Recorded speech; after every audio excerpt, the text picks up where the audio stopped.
Mtazamaji wa Kawabe Media, mbele yako yuko mchambuzi Yusufu Kubwa Aso alituleta hapa baada Young Africans kufungiwa kusajili. Taarifa zimekufikia, kwanza kwema? Kwema ndugu yangu. Heri. Heri kabisa. Ndio umetoka kula udhamini kaka. Bana, Mungu mkubwa. Tuanze kuchakata taarifa ya Young Africans. Tumeona Yanga wanafanya usajili lakini wamezuiliwa kusajili. Hii taarifa ina wakasi na ukweli kiasi gani? Ni taarifa ambayo bado haijachukua nafasi kubwa kwa sababu haijawa official. Ni taarifa ambayo inazagaa kwenye mitandao ya kijamii. Lakini imekuwa hiyo changamoto kwa Young Africans, sio jambo ambalo ni la kushangaza. Iko mara kadhaa wamekuwa kifungiwa kutokana na kudaiwa na wachezaji, lakini pia makocha na kesi mbalimbali. Na hii ndo changamoto kubwa ambayo Young Africans wamekuwa nayo, kwa sababu kuna namna ambavyo inashusha ile brand yao. Najua kwa hiki ambacho wako nacho kwa hivi sasa, nadhani ukirudi kwenye timu ambazo zinazungumzwa nafanya vizuri kwa hivi sasa kwenye mitandao ya kijamii ni pamoja na Young Africans.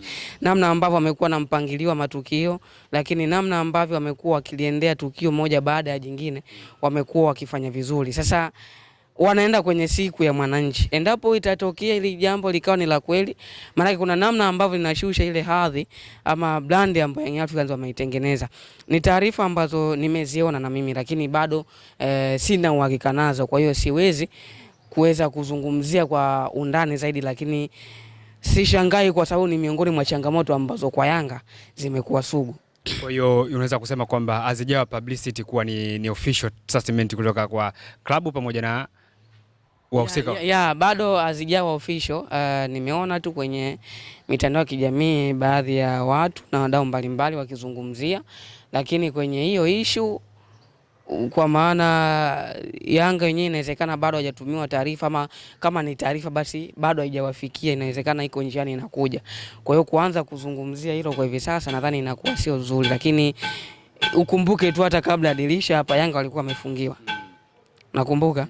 Lakini waliweza kulimaliza hilo na wakasajili wachezaji tumeona. Lakini kuna tetesi ya hiyo swala pia, maana yake wamefungiwa kuanzia tarehe 5. Hadi hivi sasa waruhusiwi kusajili mchezaji hata mmoja. Na bado ukimsikiliza Ali Shabani kama anakuambia kuna mchezaji mmoja ambaye anakwenda kumtambulisha siku ya mwananchi.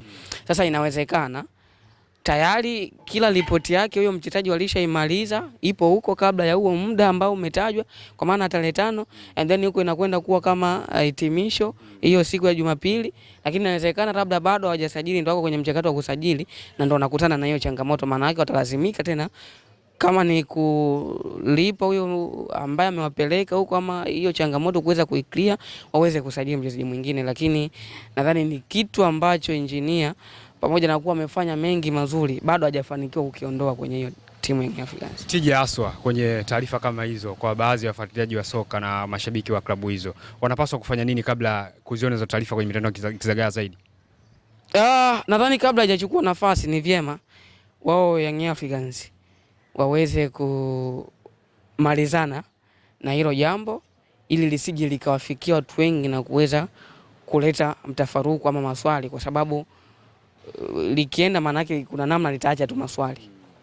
Kuna namna ambayo litaacha tu maswali. Sasa ili kumalizana na hilo ama kuwafanya watu wasibaki na maswali kabla hajaenea, maana wanasema ugonjwa ni vizuri kutibu kabla haujakomaa, kabla hujakutawala. Sasa kama tatizo linazungumzwa, maana yake wanasema linalozungumzwa lipo, kama alipo liko njiani linakuja. Maana yake sasa kama kabla halijafika, kabla halijaja, inapaswa malizane nalo. Sasa tuame kidogo kwenye sakata la Yanga hilo. Inasemekana taarifa zinasema Yanga wako na mazungumzo na kambi ya Faisal. Azam FC wenyewe wanakuambia mpaka bilioni 3 ndio kijana atoke. Taarifa hii ina ukweli kiasi gani? Ile namba 6 ndio ya Fei? Inawezekana, lakini ni ngumu. Inawezekana yuko namba 6 tofauti na Fei, ama inawezekana ndio hiyo Fei, lakini mimi naomba niwe wa mwisho kuamini hilo, na nimeshasema ni rahisi Diamond Platnumz pamoja na Alikiba kutoa wimbo. Ni rahisi sana Tundu Lissu kuhama chama cha Chadema. Ni rahisi sana Simba na Young Africans kuchukua ubingwa wa CAF Champions League. Ni rahisi Stars kuweza kubeba kombe la dunia.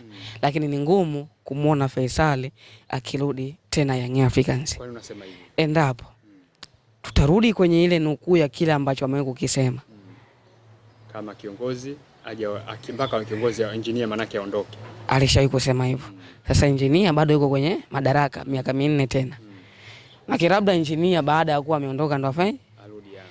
Lakini hakuna ambacho Fei hajakizungumza dhidi ya Yanga. Ni Yanga tu wenyewe wanajisahaulisha. Fei kafika hatua akasema alikuwa analishwa sukari na ugali, si ndio? Sasa inawezekanaje kusahau hivyo vitu na vyote hivyo kwa pamoja na ukarudi tena? Kwa hiyo maana yake Yanga wajitekee wenyewe na cheka wenyewe. Inawezekana. Lakini ni ngumu. Nimesema inawezekana lakini ni ngumu kwa sababu ya hizo kauli. Lakini pia nikiangalia hata kiasi cha pesa ambacho kinahitajika na Azam FC. Kwa timu zetu huwa zinadharau sana wachezaji wazawa. Ni ngumu sana kutoa hiyo pesa kwa mchezaji mzawa. Yaani wako radhi wakatue kwa mchezaji wa kigeni ambaye pengine anatokea ligi dhaifu sana. Lakini sio kwa mchezaji aina ya Faisal ama mchezaji wa kizawa. Sasa jana baada ya taarifa zikizagaa hivyo, Simba tajiri yao Mohamed Dewji aliposti namba 6. Juzi aliposti Insta story namba 6. Huku Faisal aliposti Insta story za magoli yake, yeye akaamua kuposti Insta story ya jezi ya namba 6 ndani ya Simba. Hii imekaa kimtego sana hii. Ilinifikirisha na mimi kwa sababu mimi ndo nilikuwa wa kwanza kuiona ile taarifa. Kwenye pita zangu nikaona nichungulie kidogo kwenye akaunti ya rais wa heshima wa kikosi cha Simba. Kuingia kwenye Insta story nikakutana na ile story ya jezi namba 6. Kwa haraka nikarudi nyuma, Simba wamekwenda na trending ya Faisal wakati wanakwenda kusaini mkataba na Betway. Waliweka ile jezi namba 6 wakaweka herufi 6. Wakati huo pia ndo Simba wanamhitaji kweli Faisal. Lakini nilifika hatua akafanya kumbe hawakuwa wanamaanisha Fei, badala yake walikuwa wanamaanisha Betway. Sasa baada ya kuona tajiri mwenyewe ndo kaiweka Insta story, nikaanza kufikiria kwanza huenda amesikia kilio cha wana Simba. Lakini pia Simba ukumbuke kwa msimu huu mimi sioni kama umefanya ule usajili mkubwa hata mmoja. Usajili wa kushtua. Kwa Yanga tumemwona Peter Shalulile na imekuwa kawaida kwenye kila msimu hizi timu lazima zinasajili mchezaji mmoja mkubwa. Sasa nikaanza kufikiria huenda kwa Simba ndo atakuwa huyu kwa maana tajiri amefika. Lakini kama nafikiria pia bado kuna mchezaji wa Jairuti kwamba ndo tayari wameshakaa labda meza moja ya Jairuti na kuunganisha nguvu. Nikaa nafikiria hivyo lakini baadaye nikaona akaifuta. Kwa hiyo nikajua tu ni namna tu ambayo pengine alitaka naye kuzungumzwa. Yes. Basi mimi Yusufu bwana nikutakia asubuhi njema na kula shavu na ubalozi uliopata. Nataka uje uzungumze Kiingereza vizuri. Tuwakaribishe wadau na wale ambao wananifuatilia wenye changamoto ya kuzungumza lugha ya Kiingereza. Bana kwa hawa rasi Simba ni tatizo dogo mno. Wanaweza kulisolve ndani ya wiki chache, miezi michache sana. Kwa hiyo kama unapata changamoto ama unatamani zaidi kuendelea kuongeza ubora katika kuzungumza lugha mbalimbali za Kiingereza kipo pale. Kifaransa kipo, Kichina kipo. Paka Kiswahili pia kwa watu ambao wanatoka nje kuja Tanzania pia kinafundishwa pale. Karibuni sana. Mimi nikushukuru sana. Asante. Asubuhi njema.